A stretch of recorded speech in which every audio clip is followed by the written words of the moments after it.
These are the faces of those who live the life understanding that this is a test. Allah says, وُجُوهٌ يَوْمَئِذٍ نَاعِمَةٌ لِسَعْيِهَا رَاضِيَةٌ فِي جَنَّةٍ عَالِيَةٍ. Allah says some faces on that day shall be joyful and happy. Why?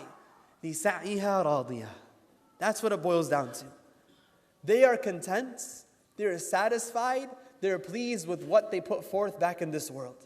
All that prep work they put in, the student who spends those 3 months, 10 hours a day in the library, when he rocks that exam and he walks out feeling like he's a boss, that will be the feeling multiplied to the nth degree for the people of Jannah. لِسَعْيِهَا رَاضِيَةٌ.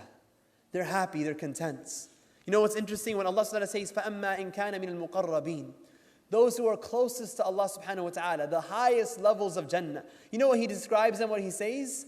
He says, فَرَوْحٌ وَرَيْحَانٌ وَجَنَّةُ نَعِيمٌ. The first thing He says is فَرَوْح. For the people who are closest to Allah subhanahu wa ta'ala, those who are muqarrabeen ila Allah subhanahu wa ta'ala, for the first thing He describes for them is rest. For them is rest. Why? Because this is the time to work.